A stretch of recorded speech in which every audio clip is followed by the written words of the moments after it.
তোমাকে যদি প্রশ্ন করা হয় 115 বর্গ 2 সেকেন্ডে নির্ণয় করে দেখাও, তুমি কি 2 সেকেন্ডে 115 বর্গ নির্ণয় করতে পারবে? যদি না পেরে থাকো এই ভিডিওটা তোমার জন্য।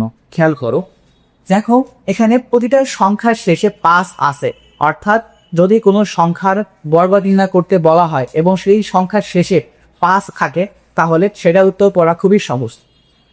5 থাকলে সেটার উত্তরের শেষে 25 বাধ্যতামূলক, অর্থাৎ 25 থাকবে, এটা বাধ্যতামূলক, অর্থাৎ 25 25 25 25 25 25, অর্থাৎ উত্তরে 25 থাকবে, এটা বাধ্যতামূলক। এবার আমরা কি করব, দেখব 5-এর আগে যেই সংখ্যাটি আছে ওই সংখ্যার পরবর্তী সংখ্যার সাথে গুণ করলে আমরা উত্তর পেয়ে যাব। অর্থাৎ এখানে দেখো 1 আছে, 1-এর পরবর্তী সংখ্যা কত? 1-এর পরবর্তী সংখ্যা হচ্ছে 2, আমরা জানি 2 আর 1-এ গুণ করলে কত হয়? 2 × 2। এবং এখানে দেখো একইভাবে 2-এর পরবর্তী সংখ্যা কত? 2-এর পরবর্তী সংখ্যা হচ্ছে 3, 3 আর 2 গুণ করলে কত হয়? 3 × 2 = 6।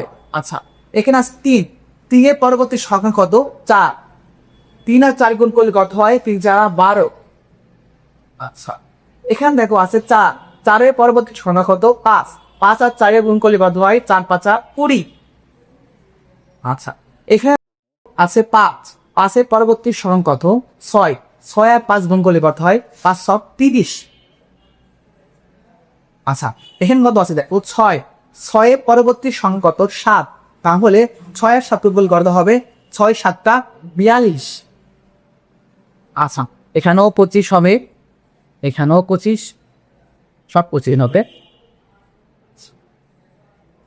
আচ্ছা, তাহলে এখানে দেখো 5-এর আগে আছে 7, 7-এর পরবর্তী সংখ্যা কত? 8, তাহলে 7 × 8 কত হবে? 56। আচ্ছা, এখানে দেখো আছে 8, 8-এর পরবর্তী সংখ্যা কত? 9, তাহলে 9-এর সাথে 8 যোগ করলে কত হবে? 72। এখানে আছে 9, 9-এর পরবর্তী সংখ্যা হচ্ছে 10, 10 আর 9 গুণ করলে কত হয়? 9 × 10 = 90। আচ্ছা, এখানে দেখো আছে 10, 10-এর পরবর্তী সংখ্যা কত? 11, 11-এর সাথে যদি আমরা 10 যোগ করি তাহলে কত হবে? 110। আচ্ছা, এবার 115-র বর্গ কত হবে তোমরা কমেন্ট বক্সে জানাও।